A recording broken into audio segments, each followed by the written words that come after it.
जय श्री कृष्णा। आज हम विचार करेंगे कि घर में पेड़ पौधों का वास्तु क्या होना चाहिए। ध्यान रखिए कि घर का वास्तु एक इंजीनियर से हम पूछ सकते हैं कि कहाँ किचन, कहाँ पूजा कक्ष, कहाँ ड्राइंग रूम, कहाँ मास्टर बेडरूम आदि आदि हो।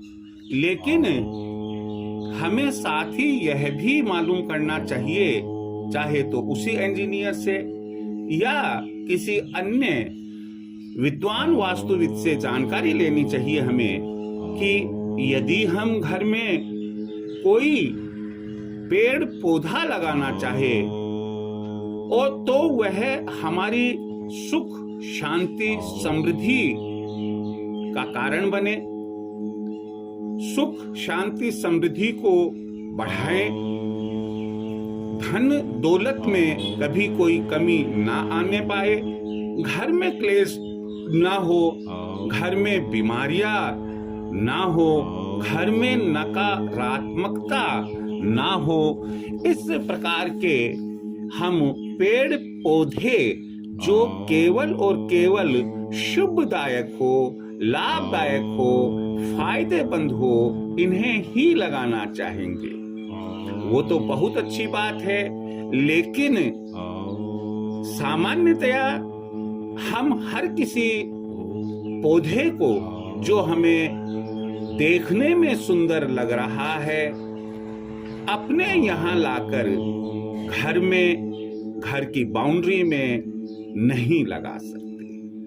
हर पेड़ पौधे का अपना एक वास्तु होता है और वास्तु के अनुसार ही उसे घर में लगाना चाहिए या नहीं, इसकी जानकारी हमें वास्तु सिद्धांतों के अनुसार, वास्तु नियमों के अनुसार मिलती है। हम इस पर विचार करें। मैं आपको कहूंगा कि अगर आपने चैनल सब्सक्राइब नहीं किया है, आप चैनल सब्सक्राइब करें और बेल आइकन दबाएं। साथ ही साथ जो हम विचार कर रहे हैं, मैं आपको वास्तु से संबंधित जो जानकारी दे रहा हूं, आप उसे पूरा भी सुनिए। आपके कोई अन्य विचार हो, आप कमेंट बॉक्स में लिखे, मैं पूरी कोशिश करूंगा उसका जवाब देने की। आगे बढ़ते हैं कि हम घर बहुत अच्छा बनाते हैं और हम यह भी चाहते हैं कि जो हमने घर बनाया है, हम अपने परिवार सहित पति पत्नी, बच्चे, माता पिता, दादा दादी सबके साथ में सुख में और आनंद पूर्वक जीवन जिए। जितनी हमें धन दौलत की जरूरत हो, माँ लक्ष्मी हमें प्रदान करे। जितने ज्ञान की जरूरत हो, माँ सरस्वती और गणेश जी महाराज हमें प्रदान करे। और जितना बल और रक्षा की जरूरत हो, वो हमें हनुमान जी महाराज प्रदान करे। और इसी प्रकार अन्य देवी देवता जितने भी है, वो सब हमारे ऊपर प्रसन्न रहे। इसके लिए हम पेड़ पौधे यानी कि वनस्पति विज्ञान की तरफ चलते हैं कि घर में हमें वास्तुनुसार किस प्रकार के पेड़ पौधों का रोपण करना चाहिए, कहाँ करना चाहिए। मैं आज आपको यही बात शेयर करने जा रहा हूँ। ध्यान से सुनिएगा आप। सबसे पहला है तुलसा जी। एक पवित्र पौधा माना जाता है, सुबह शाम पूजा की जानी चाहिए। घर के मुखिया को शाम को दीपक भी लगाना चाहिए। और कहते हैं कि जिस घर में तुलसा वृंदावन है, वहाँ लगभग 200 फीट की दूरी तक कोई नेगेटिविटी नहीं रहती है और स्वास्थ्य लाभ उस घर में रहने वाले को प्राप्त होता है। इस पौधे को घर के उत्तर में यदि जगह नहीं है, ईशान कोण में जगह नहीं हो तो पूरब में लगाना उत्तम रहता है।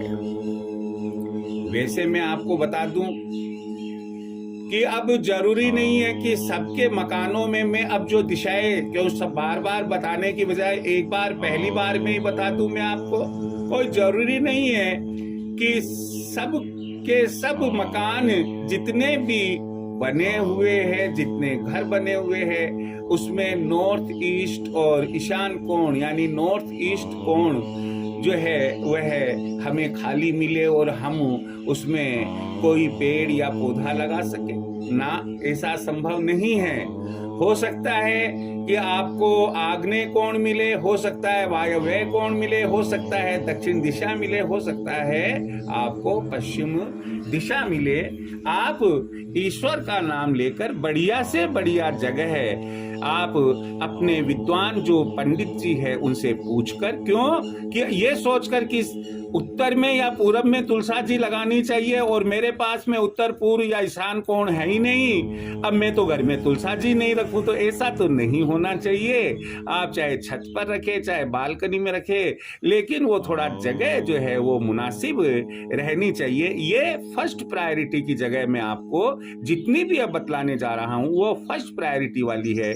उसके बाद में आप सुविधानुसार और किसी अच्छे विद्वान पुरुष से, समझदार और अनुभवी व्यक्ति से पूछकर आप अपने घर में इन पौधों का रोपण कर सकते हैं, पौधे लगा सकते हैं जमीन में या गमलों में।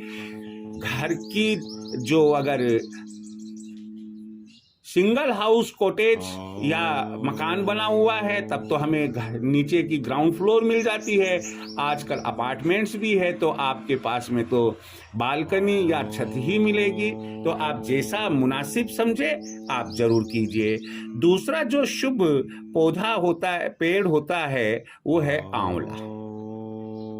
कहते हैं कि इसकी पूजा भी स्त्रियां करती है। आंवले वृक्ष के संबंध में आंवला नवमी भी आती है, उसका व्रत भी किया जाता है। और आंवले के पास में अगर स्टूडेंट बैठकर पढ़ता है तो ये माना जाता है कि उसे बहुत ज्ञान अच्छा प्राप्त होता है। तो यहाँ पर आंवले का जो पेड़ है वह भी उत्तर या पूरब में लगाना चाहिए। उसके बाद अशोक के बारे में, अशोक वृक्ष के बारे में हम सब बहुत अच्छी तरह से वाकिफ है। रामायण समय में कहते हैं कि सीता जी को रावण ने अशोक वाटिका में रखा था। अशोक वाटिका का मतलब है कि वहाँ सबसे ज़्यादा जो वृक्ष थे वो अशोक के ही वृक्ष थे और इसलिए उसे अशोक वाटिका कहा जाता था। और कहते हैं कि जिस घर में अशोक होता है वहाँ शोक नहीं होता है। इस पेड़ को उत्तर में लगाया जाना चाहिए। इसकी कई खूबियाँ हैं, इसकी पत्तियों से लेकर और पूरे पेड़ के फल, तना आदि तक का बहुत लाभ औषधीय भी है और ज्योतिषीय लाभ भी है। लेकिन यहाँ हम केवल वास्तु से संबंधित बात कर रहे हैं। हार श्रृंगार, जिसे परिजात का पौधा भी कहते हैं, यह कहते हैं कि श्री कृष्ण ने सत्यभामा के कहने से और इंद्रदेव से, उसके उपवन से वहाँ से लेकर आए थे। और जिस घर में यह होता है वहाँ यह मान्यता रहती है कि माँ लक्ष्मी की कृपा बरसती ही रहती है। और इसको हाथ लगाकर अगर आप इसके तने को पकड़े रखे थोड़ी देर के लिए भी तो कहते हैं कि आपकी थकान दूर हो जाती है, एक नई ऊर्जा का संचरण आपके शरीर में होता है। हार श्रृंगार या परिजात का पौधा उत्तर या पूरब में लगाया जाना चाहिए। फिर उसके बाद में बील पत्र का पौधा आता है। जो बील का वृक्ष है, भगवान शिव को बील पत्र बहुत प्रिय है। यह मान्यता है कि बील पत्र में माँ पार्वती का वास होता है। 3 पत्तियों के दल को हम जब भगवान शिव की पूजा करते हैं, शिवलिंग पर चढ़ाते हैं, 3 पत्ते से लेकर 11 पत्ते तक, और जल अभिषेक करते हैं। भगवान शिव इससे प्रसन्न होते हैं। बेलपत्र का जिस घर में लगा होता है वृक्ष, वह घर बहुत ही अच्छा माना जाता है। कहते हैं कि भगवान शिव और पार्वती की कृपा उस घर पर बनी रहती है। बेलपत्र यानी कि बेल का वृक्ष वायव्य अर्थात जिसे हम नॉर्थ वेस्ट कोण कहते हैं, वायव्य या ईशान कोण में लगाना चाहिए। गुड़हल का जो पौधा है यह पूरब दिशा में शुभ माना गया है घर में। नीम कई बुरे ग्रहों के दोष दूर करने वाला एक पेड़ है, और यदि हम इसका रोपण घर में करना चाहते हैं, हमारा बगीचा इतना बड़ा है कि हम इसका रोपण कर सकते हैं, तो हमें घर में नीम का पेड़ दक्षिण या वायव्य कोण में लगाना चाहिए। चमेली और चंपा के जो बेल है और पौधा है, उन्हें हम पूरब दिशा में लगाए। घर में सुगंध बिखरी रहे, देवता प्रसन्न रहे, इसके लिए हमें गुलाब का पौधा है, मोगरा की बेल है या मोगरा का पौधा है, गेंदे का पौधा है, ये अवश्य लगाने चाहिए। और इन्हें हम घर में उत्तर या पूरब दिशा में लगा सकते हैं। बांस, वैसे बांस की लकड़ी को जलाना भी अशुभ माना जाता है। कहते हैं कि जब अर्थी भी बांस पर जाती है, उस शव को भी जिसकी अर्थी गई है, उस शव को भी जलाने के लिए बांस जो अर्थी के रूप में काम में लिया जाता है, उसे उसकी चिता पर नहीं डालते हैं। लेकिन बांस की वास्तु से संबंधित बहुत अच्छी भूमिका है।